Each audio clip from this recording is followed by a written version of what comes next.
Hello, everyone. My name's Mike. Last year, I asked the community if we would be interested in learning a bit more about typography on the web, and there are quite a few people interested. So, with being in isolation, I thought this would be a good opportunity to share a few concepts and how you can take typography from a print or a mock-up and apply that to the web through code. Yeah, and who might benefit from this? So it's designers and developers. So designers can, understand how their designs are translated to the web and what goes into it. In terms of developers, it's helping understand those foundational concepts of typography, that foundation from the historical use cases, so over in letterpress, and then how those concepts map to the world that we work with quite often. So that's in the browser or in mobile applications. And yeah, hopefully this ultimately just brings us all closer together, and we can start to apply these techniques in new projects or existing projects. Yeah, so let's continue. So what we'll look over is history of letterpress, and we'll start to see kind of how those concepts translate over to the web, how to work with a typographic scale, and use that to help guide your typographic decisions. And then also orchestrating the vertical rhythm on your websites and experiences. This one is quite technical, and yeah, you won't get it the first time, but hopefully it sparks some interest so you can continue to investigate and understand the mechanics of it and how you can utilize it within your own work practices. So I want to start off with just a trailer to the before design was digital. So I shared this with the design team, and I got some feedback, and the themes that came out of it was that there was a lot of interest and excitement for this way of working. It's fascinating to them, and I really wanted to dive into that because it's a lot of that building side of it and constructing, which is really related to what developers do as well. So they build a lot of things using code, and is there a way to get that same excitement from this historical approach and encourage designers to pick up those tools to really craft their designs in the final medium also. Um, and myself personally, I studied letterpress at university, and I see a lot of similarities between letterpress, the historical ways of building things, and also with in browser, the code, and really constructing those experiences. So there's a bit of overlap there, which will hopefully come out of this talk. So we'll just start off with this video. I don't think people today realize how mathematical and detailed the whole construction of pages was, and still is. It's just done behind the scenes for you automatically. It must be obvious now to those of us employed in the graphic arts that we will, in the next 5 years, undergo more changes than any other industry in the history of our country. If you look at the evolution of printing, there were many reasons why phototypesetting overtook hot metal. For it is by tape that future equipment will be reached. You would ring the typesetter, you would name your typeface, you would read the text over, and you would get it back. There was no WYSIWYG. You couldn't see what you were doing. It was just a bunch of codes. Sometimes it came back the way you envisioned it, and sometimes it didn't. The important thing is not to panic. Whatever you've lost, it's around here somewhere. I hated doing paste up. I was terrible at it. Today, the printed word is expressed and executed with technological advancements never dreamed possible even a few years ago. Any new technology is always going to have reactionaries, and it's going to have experimenters, and it's kind of wonderful to see both things come together. It's amazing how quickly the technology changed from the 70s to the 80s to the 90s. Hello, I am Macintosh. All of that old technology just gone. Well, what are you going to call this new invention? I blurted out, well, we might call it desktop publishing. Being able to directly manipulate type, photography, color, that's what it's all about. That's the revolution.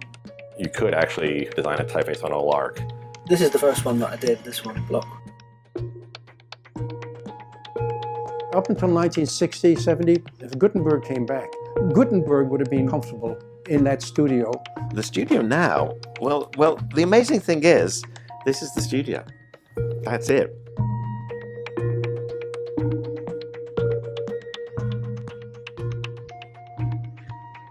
Great. Yeah, I guess the part that I really liked there was that, historically creating pages and designs were highly mathematical, and now with the Mac, a lot of that math is, done for you. But with a front-end designer or a developer perspective,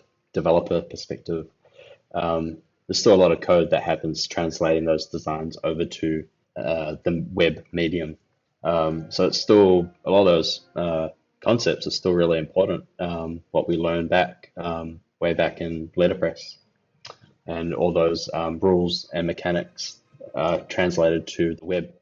A lot of the early foundations of the web are built upon design rules and patterns in terms of the font sizing. And right at the core of our browsers, there is great typography and decisions that have been embedded within it.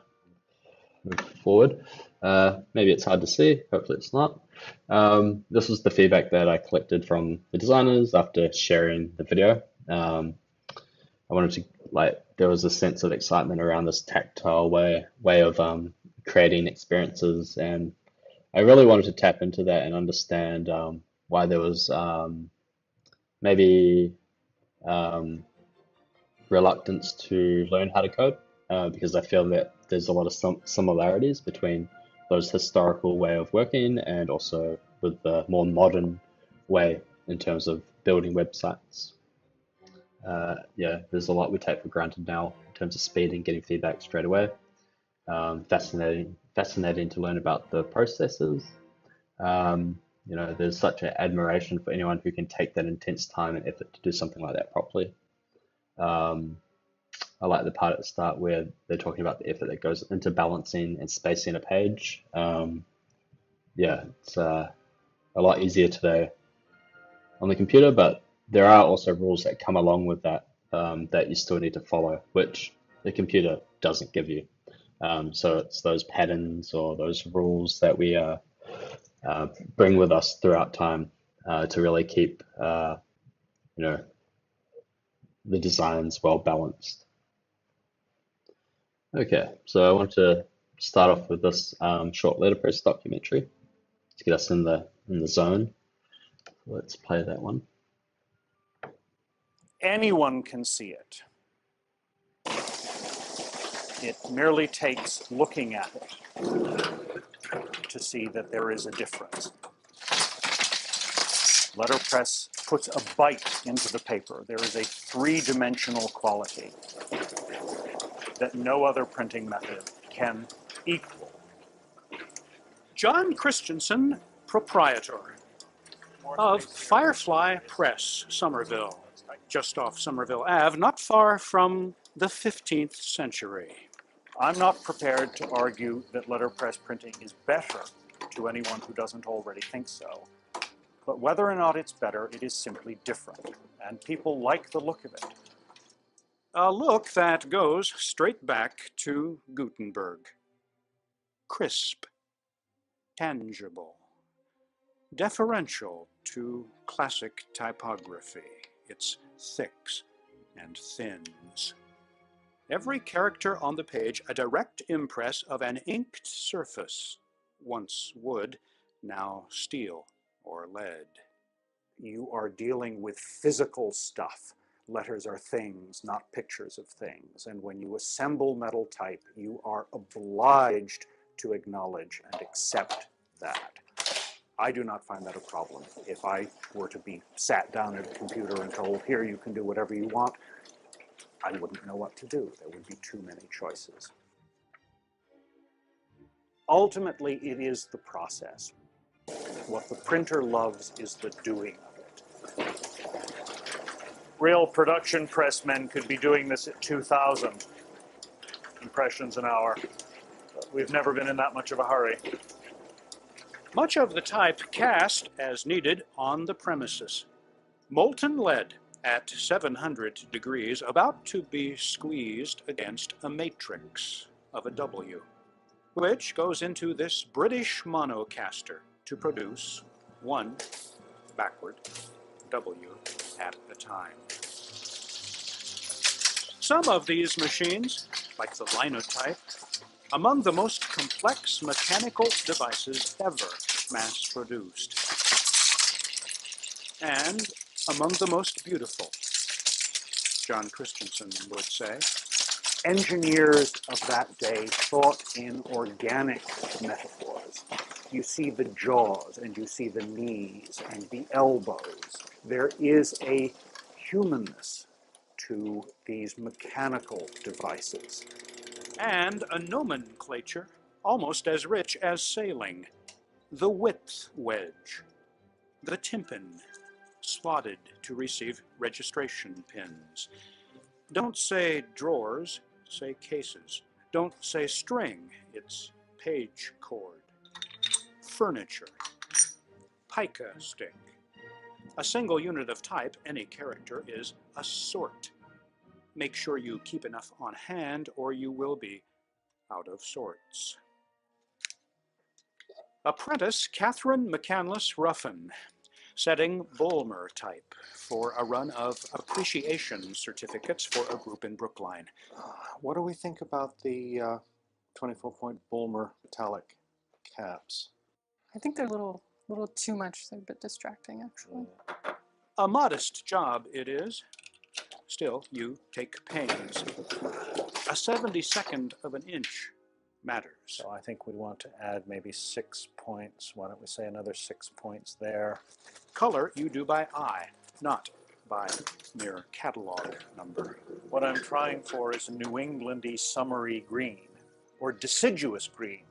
Now I do notice we have a couple of damaged characters. Pictorial elements are doable in letterpress from engravings by others, but at Firefly, typography is always trump. When John Christensen can't find a Maltese cross engraving to harmonize with a favorite typeface, he builds one, mitering off the ends of 4 uppercase I's, which snuggle into a typographic Maltese cross for this ordination announcement. The nicest thing as anyone has ever said about my work is it's always so suitable to the purpose. Yes, make it attractive, but make it be what the text needs it to be. Whereas in the wild and woolly world of computer typography, there are no rules. The old guys got it remarkably right. There was an intuitive understanding of what constituted readable text. And so you can be at home with letterpress. It will die eventually because people will no longer remember how to do it. So how do you feel about that? It's okay. I'm only responsible for my watch. I'm thankful every day that I get to do this. In Somerville, this is Chuck Kramer at large. Great. Yeah, I just wanted to touch on, the quote there from John, in the wild and woolly world of computer typography, there are no rules. I disagree with that. There are a lot of rules that we take from this traditional way of creating designs and translating that over to the computer, or in our case, the browser. So there are rules, and we can continue to pave the way for the letterpress legacy to continue to exist, but in a different medium. So our first task that we'll just do together is setting type to a baseline grid.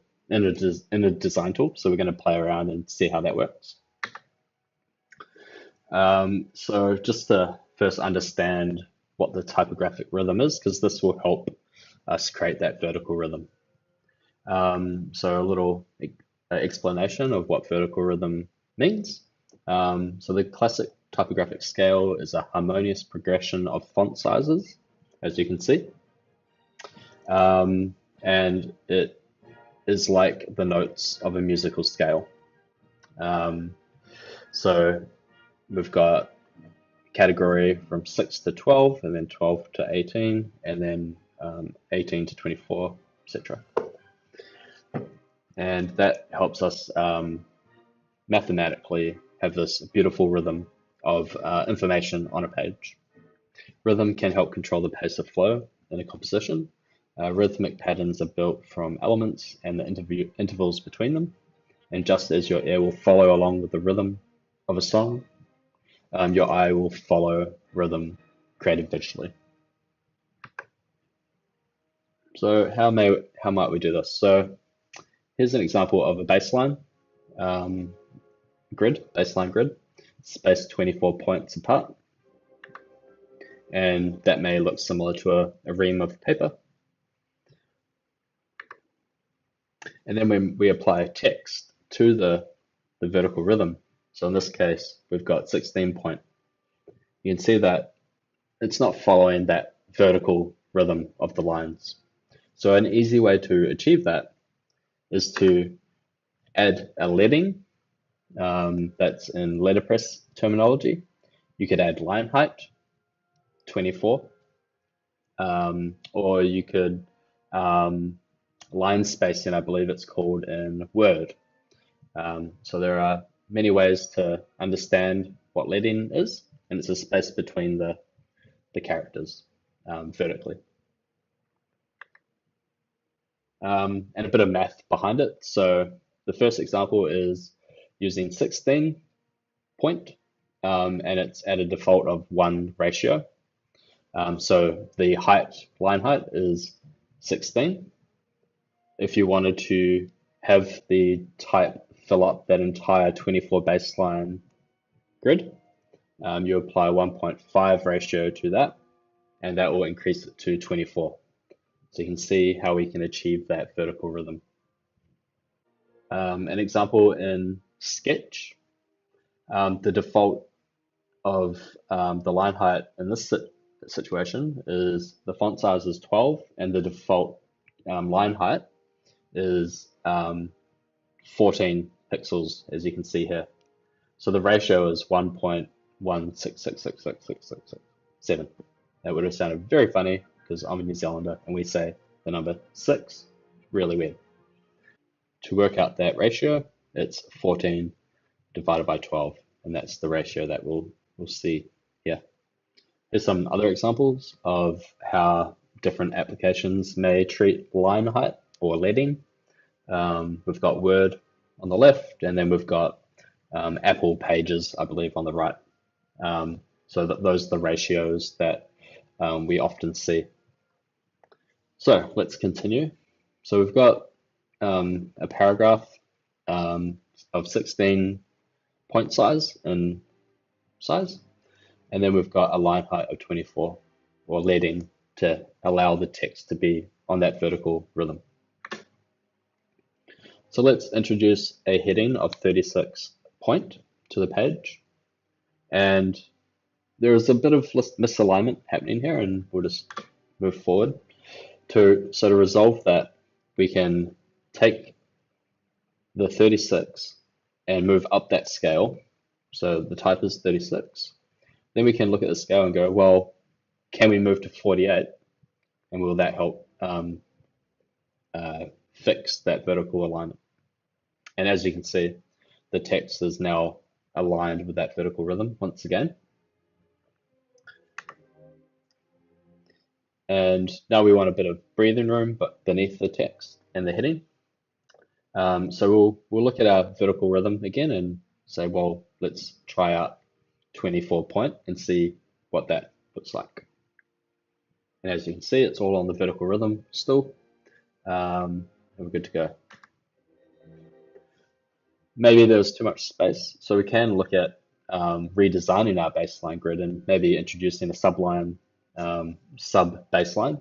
In this case, we're going to divide 24 by 2, and we'll look at the 12 scale and see how we can, utilize the 12 spacing. So we've got a really nice rhythm here that's based on the 24 baseline grid, utilizing the sub baseline as well. We can certainly take it a bit further. The leading on the red fox jumped over the lazy dog, that can be tightened up as well.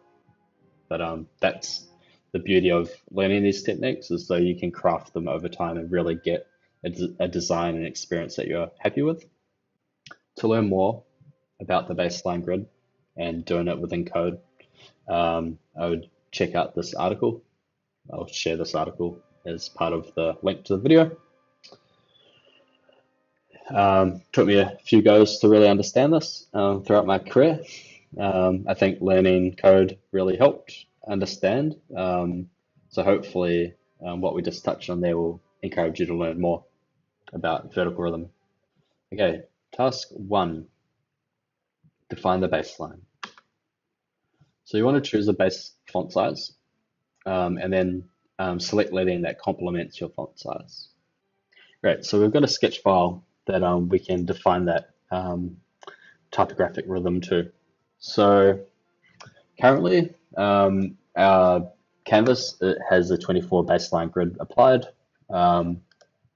If you wanted to adjust that, you could go through the properties, through the settings, and adjust the grid. I'm a personal fan of 24 and the sub baseline grid of 12. So in this case, we're just going to define a font size that we are happy with. So I am going to just write typographic scale. Yep. And let's take a look at that. So I'm going to choose the 16 font size. So let's just apply that now. So 16. Let's take a look at that. Probably the reason why I choose 16 is look at what the default is on a browser, and the default font size renders at 16 pixels, which translates to 1 M unit or 1 relative M unit. M unit actually comes from typography. So 1 character of M is your M unit sizing. So you can learn more about that in your own time. Great, so we've chosen a base font size, 16 pixels in this case. And then we want to choose a complementary leading. So in this case, I'm using the 24 baseline grid. And you can see under here it says 18 line height. Now that's Sketch providing a default, which I'm going to adjust. I'm going to choose that 24. And I click that and I enter, and not much has changed, but you can see the gray box around the type has grown. So if I move that ever so slightly, I'm now actually directly on this grid. So I'll just line that up. And just for good measure, there we go. So I've created a font size and I've chosen a complementary line height of 24. So if I add a paragraph of text now into this block here, and I'll paste that in, you can instantly see that that's following that grid along, following that vertical rhythm, which is really exciting to see. If we resize this up and down, it just naturally flows. This is quite easy to replicate on the web. When I say easy, you do need to understand a little bit about how you would achieve that, which is where the later stages of this this online video will go. Cool. I'm really happy with that, so let's continue. So I want to touch on this little documentary as well.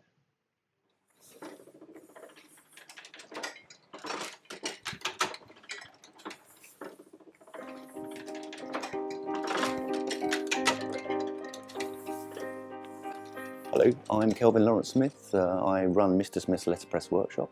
I am a typographer, graphic designer, printmaker, an artist, and I'm really interested in type and language.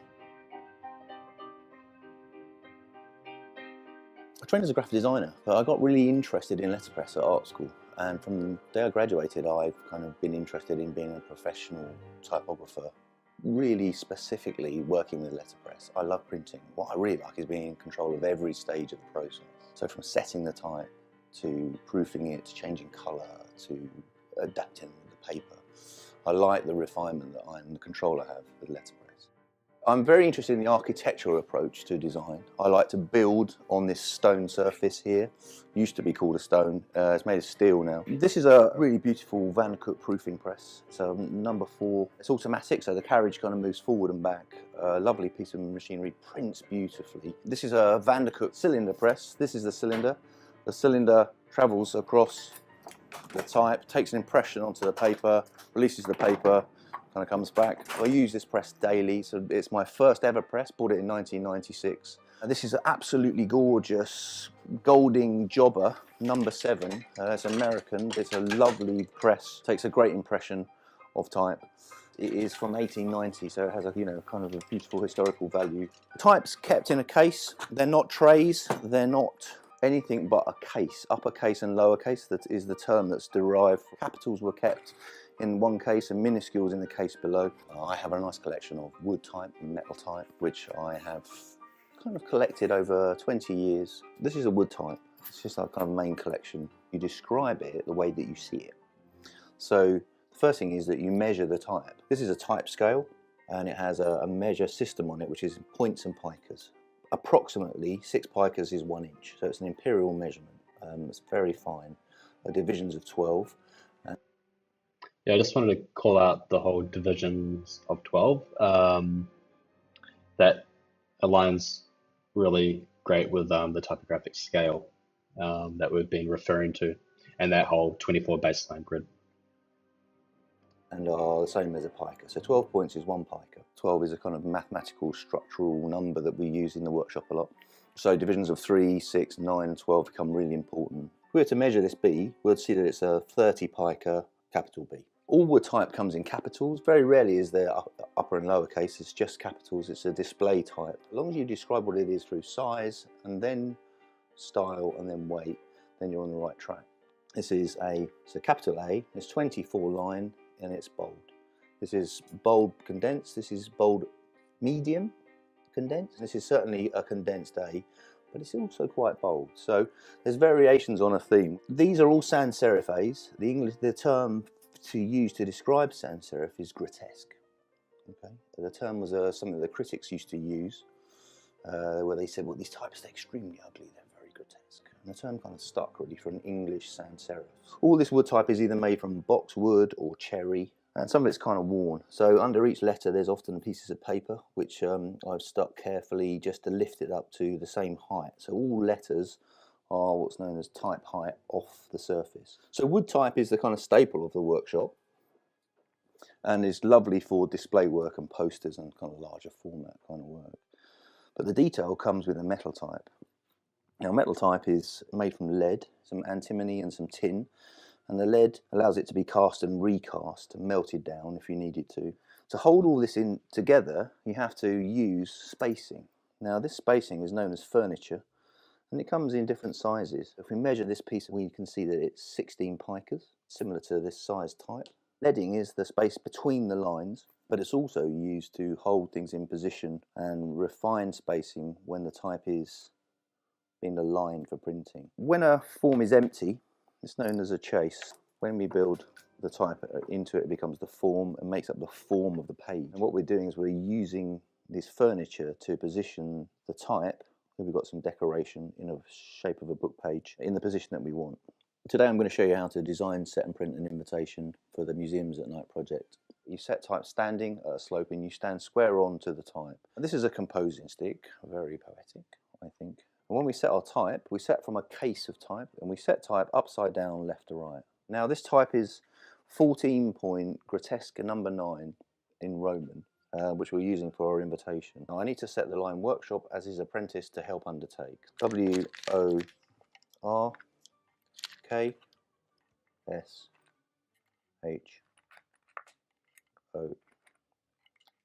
So once you're done with that, and that fits the line really perfectly, which is very rare, then you take a lead and then you set your next line.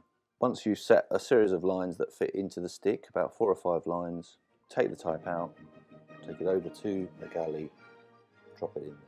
Then we take it over to the stone to build the form.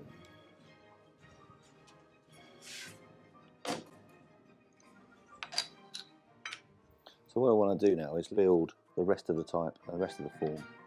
So I'm going to drop some furniture in, and then what you do is you take these lovely coins, Q-U-O-I-N-S, coins, and these expand into position and lock everything in. So we're always locking into one corner for registration. Now I've left this space on the same measure, 24 picas, as this, because I think I might want to drop something else in there shortly, maybe some other information to accompany this. But I would like to have a look at this first and see if there's any typos in it and whether we're on the right lines.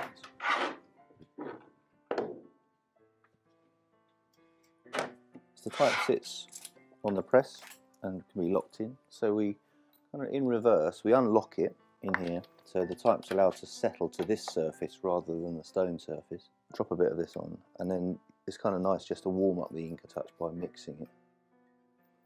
Run the ink across nice and gently, and then we smooth it across. So we ink up the press. So what happens is with this, the roller moves from side to side, it levels out the ink. Now what we need to do is we need to ink up the type without taking an impression. We roll the ink across, just halfway, come back. Okay, so we just got some newsprint. Now I'm going to have 3 sheets of packing and 1 sheet to print on. Just going to do that slowly. I'm going to run this through. Should take an impression. It's nice. We'll take this out, roll this back, put it down. Let's have a look. And when I'm ready to now to cut this proof out and lay it over the pattern for the invite. But in the meantime, I'm just going to have a cup of tea, then we'll go from there. So this is the final piece for the Mr. Smith's Letterpress Workshop and William Morris Gallery, Museums at Night.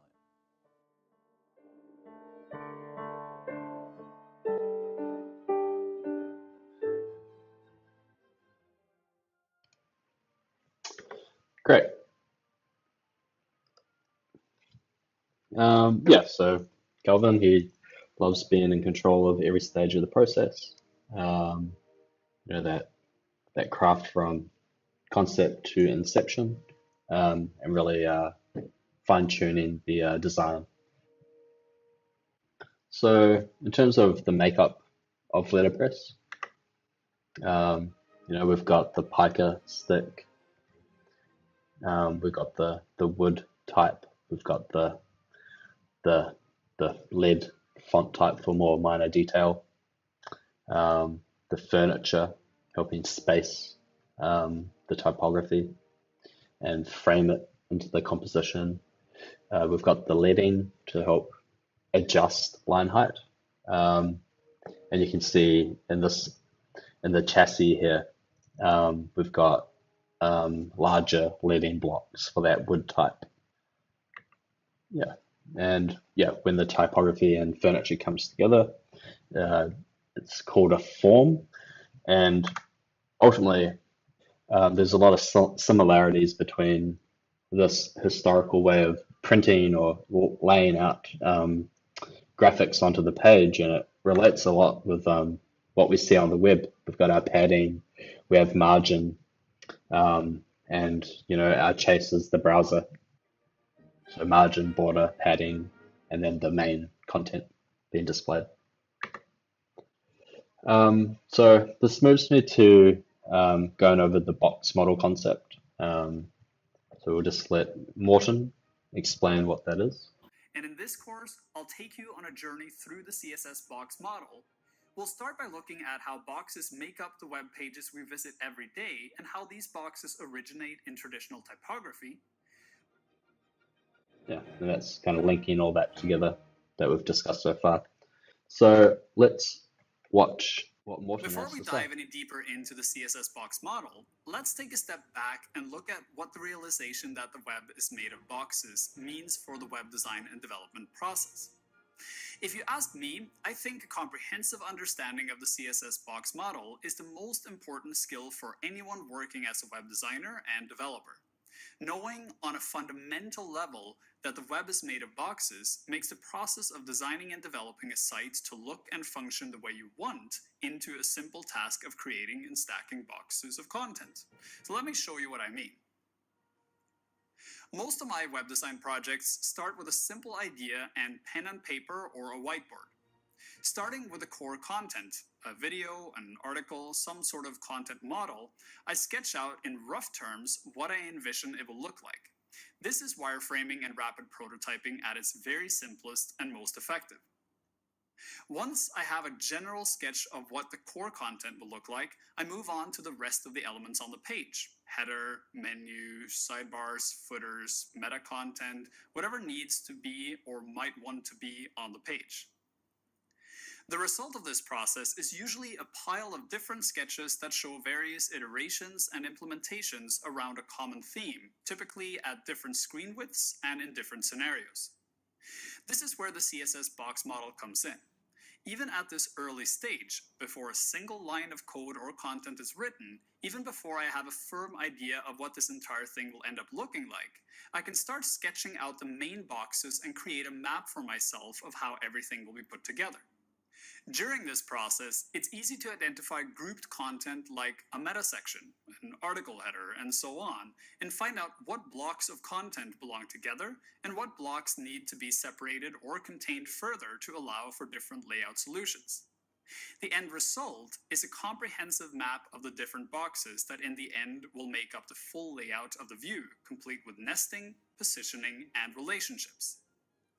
Once the boxes are established, work can start on both design and development. Fonts, colors, spacing, and positioning can be refined and perfected on the design end, while the boxes will work as a map that shows the semantic structure of the HTML markup for the page. Remember, every HTML tag is a box, so for every box drawn, there will be an accompanying tag. And using this process, the biggest challenge, which really isn't a challenge at all, will be figuring out what tags to use. Great, thanks, Morten. Yeah, I guess the part where he mentioned that, once you have the structure, then the designer can work out, what fonts can go where. But yeah, I guess what we've touched on so far, like there is understanding what the aesthetic and what the look and feel will be, but translating that over to the web is that next hurdle to understand. So yeah, hopefully what we've touched on previously will help that translation from applying those design decisions into those boxes. We'll touch a bit more on that now. So orchestrating vertical rhythm on the web. We're going to do a bit of code here. Great. So just to cast your mind back, so we got leading, and that can, it might be familiar from words or numbers in terms of how you apply a ratio instead of a fixed pixel value. And then over in Sketch, it was giving you a custom default ratio, default value. So in this case, we'll be understanding how we create that ratio from our typographic scale that we chose. So we're going to calculate the vertical rhythm. So I'm going to go over to code, and just we've got the type scale here, which is a little bit hard to see. And also remember that the root font size of a browser is 16 pixels already, and this is really useful to know when we're doing those calculations. So what we want to do here Let me just uncomment that so we can see it a little bit better. So in my previous sketch mockup, which I can showcase here, we went with 16 pixels and 24 line height. So if we go back to the code, I'm going to be calculating what that rem unit is. So the expected font size, so I chose 16, divided by the root font size, which we know is 16 pixels, equals the rem unit. So 16 divided by 16 is 1, and we'll add the unit of measure on the end, so that's 1 rem. So we can note that down. So we can come down here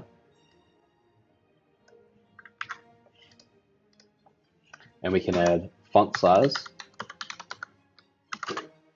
1 rem and close that.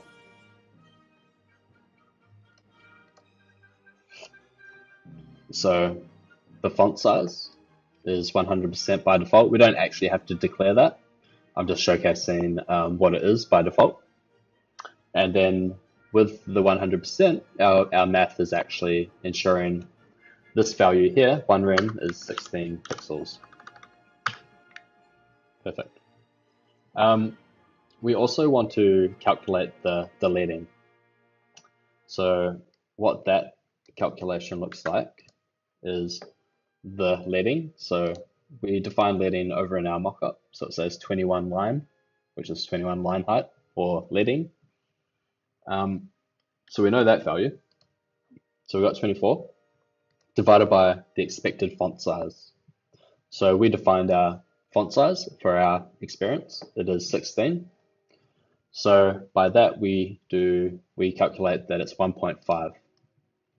For a line height in code, we want the value to be unitless. So if that base font size is adjusted at any other time, that line height will magically calculate and enlarge and maintain a ratio, so the content is still easily read by the user. So it's great, always good to have a unitless line height. Great, so we know the value, so let's apply that to our code. So line height, yep. And then we'll go 1.5, and that is successfully setting up our vertical rhythm for a paragraph, so to speak. So in that foundation. And that's how you use the math of the defined values in your design tool and then translating it over to the web. I applied it in the body tag.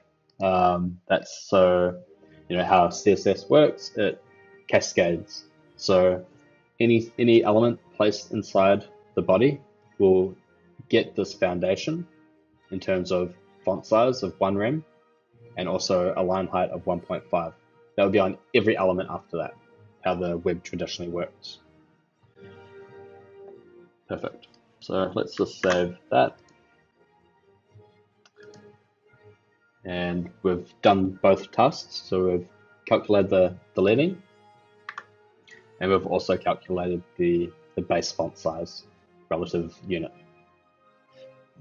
which was there, base font size, and then also the line height that we designed in our tool and then brought it over to the code.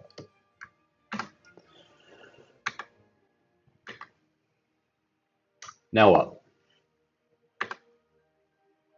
Setting web fonts to the baseline grid. So here we're going to apply vertical rhythm to our browser. And a good way to do that and visualize it is there's a tool called Base Hold It. And you can take that link or visit the website and create your own vertical rhythm and put it inside the head and the HTML structure of a web page. And you can instantly see this overlaid showcasing the vertical rhythm of your web page. Very similar to that ream of paper with the vertical rhythm. So now we're going to add a paragraph to the body. And you can see that it's not lining up. with the baseline grid. Okay, so we're going to add some CSS. So we're targeting the HTML element in this case, and we're going to define our base font size that we calculated earlier. So 16 divided by 16 is 1 rem, which we'll add here. Font size 1 rem. And we're going to add that line height of 1.5. You can see how that nicely distributes across that 24 baseline now. And if we add another paragraph, there's no space between the content. And a way to achieve that is by setting up a very foundational vertical rhythm using margin across your common block elements that you find on web pages. So we're selecting all those elements and we're simply passing in a margin bottom of 1.5. And how we calculate that is similar to how we calculate the line height. So 24 is the baseline divided by 16, which is the overall root font size that we have defined. And that's 1.5. In this case, we want it to always be that solid value. So we'll define a rem unit after that, as you can see here, 1.5 rem. And that's how we can define that design decision into the foundation of our web pages. A little bit about inline elements and block level elements. If you apply a margin to an inline element, that margin isn't going to be applied because the inline elements ignore margin by default. So you're going to have to change the display property if you want to attach those design decisions to that specific type of element. In terms of a block level, margin is applied to those HTML elements, which is great. So it might be a bit more complicated than what I just showed here. So let's take it to the next level. So we're going to add a heading to the page. We're going to ensure the font is 36 pixels in size. And we'll need to add our rem unit value to that. So to calculate that, we've got 36 divided by 12, which is our defined font size for our application or website. And that gives us 2.25. Now we'll apply it to the font size with the rem unit applied, which is not applied in this example, but that's a mistake. And we'll look to add 2.25 rem to that font size. So now that we've got the font size following the typographic scale of 36 pixels, and we've defined it in a rem unit, we can see that the line height is not correct. And how this is being calculated is, let me grab my calculator. You can see the end value here. So we've got 36 pixels, and we're going to take that, we're going to times it by 1.5. And we're left with 54. Now the reason for this is this font size is listening to this default line height that we declared here called 1.5. So 36 times 1.5 is 54. If we look at the typographic scale, we don't actually have 54 in here. So it's off that baseline that we're looking to create for our experience. So a way to resolve this is that you want to, now that you've added a new font size, you want to realign the line height so it matches the line height that you expect from your vertical rhythm. So we'll review our typographic scale, and if we simply go to the typographic scale and we see 36 here, we could easily move up the scale, and we know that 24 times 2 is 48. So that would work really good for our vertical rhythm. So that's simply what we've done here. We've taken the 48 and divided by the new font size that we've declared for this specific style. So it's 48 divided by 36 equals 1.3 ratio. And then we would simply add that to here. Again, this is incorrect. It shouldn't have rem. I'm quite disappointed in myself that I've got this error in here, but it should be unitless value 1.3 rem. Copy and paste the entire calculation that you get from the calculator. That's how it works. Divided by 36. Copy and paste that entire string of text, or that math won't be rendered correctly in your browser. Yeah, so please copy and paste that entire thing into here. Yeah, so that's how you'll fix up that spacing, which is what I'll show there. So we're adding in that 48 line height, which is translated to a ratio. It will nicely distribute that full height here. So drill time, we're going to calculate the H3. So if we scroll down here,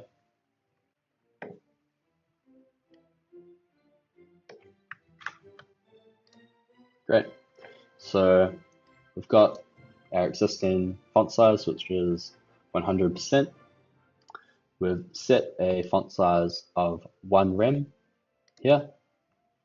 We also have a line height, 1.5, directly here.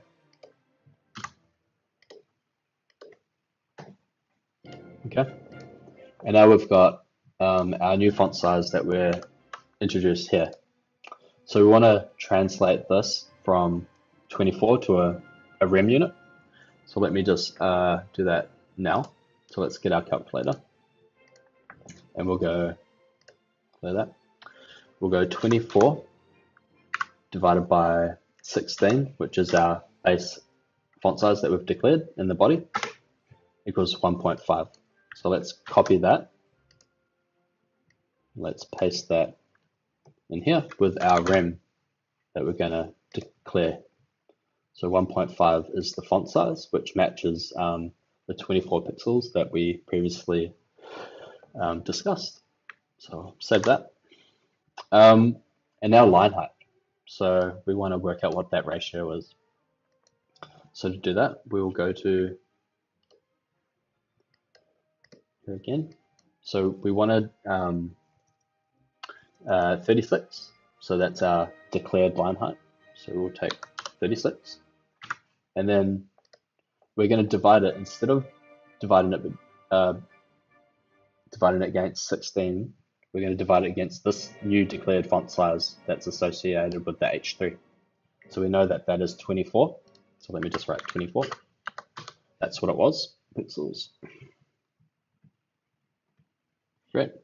We're going to take 36 and divide it by 24. And that will give us our ratio. So 36 divided by 24 equals 1.5 also. So we'll paste that in here. Perfect. Unitless ratio. So if this font size ever changes, the line height will maintain its ratio and continue to have a good spacing between the characters.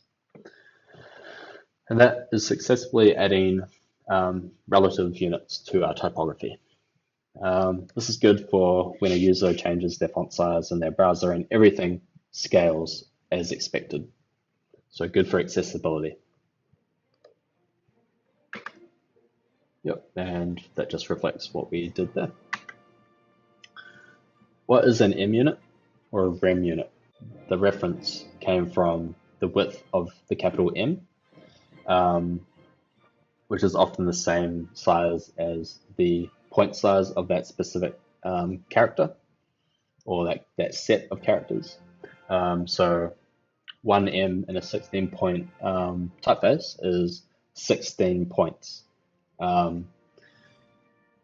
so it's an interesting fact of where an M unit actually came from. And then if you understand from a code perspective on the web, M units are notoriously difficult to understand the math of, where a relative M unit or a rem is a lot easier to calculate the sizing things, of typefaces and boxes, widths, heights. When you nest M units, that's where the math gets very tricky. And luckily, we can use rem units today going forward, because it is a legacy unit, and with modern browsers, we can use rem units, and it just simplifies the math a lot. So definitely recommend rem units over M's. If you want to use M's for some strange reason, be prepared to really learn the mathematics behind it. So let's showcase how this may work. So we've got an M at 16 pixels in size, and at the base level, we've declared that HTML at that root level, and then we've added a 2.25 rem to the page. I believe that was 20, was it 36 maybe? Yeah, I think it's 36 in size, pixels. So you can just see how that instantly grew in size. Yeah, 36, so 16 times 2.25 is the ratio. And that's the beauty of relative M units. You could set up the HTML tag to take media queries, right? And you could adjust have 12, 14, 16. And as you scale down the browser, maybe that font size decreases, and then the overall UI becomes smaller as well. It's a really quick way to create responsive experiences. Great. So while we're on the topic of rem units, yeah, I want to showcase how you could use them to really simplify the math. So instead of doing all this calculations that we're doing up here, there's a really simple way to adjust it from the base. So we talked about HTML, the HTML tag being 100% in size, which is 16 pixels by default. If we adjust that HTML font size from 100 to 62.5, that brings the base font size down to 10 pixels when it renders. And then that enables us to actually write our rem units in a way that matches the pixel counterpart. So if I just showcase this here, it says 1.6 rem. And what that actually translates to when it renders in the browser is 16 pixels. So it's a really simple way to ditch the calculator, implement a basic font size adjustment on the HTML level, and then going forward, instead of writing 1.5 for 24 pixels or 1 rem for 16, you can actually adopt the approach just like this. So we've got a font size of 1.6, which is 16 pixels. If we wanted, let's say, the H1 to have a margin bottom of 24, we could go margin, then we could go bottom, and then we go 2.4 rem. And we're done. It's very explicit. It communicates that it's 24 pixels, and it's much easier than referring to the calculator. So yeah, this little reset saves a lot of time and effort. Yeah, so I thought I'd end with a shot of the typographic scale that we've been talking about a lot with learning about typography on the web. Yeah, so please reach out to me if you have any questions. I personally struggled with a lot of this back in the day, so I'm doing what I can to help pay it forward and pass on the knowledge and hopefully give some inspiration. Peace.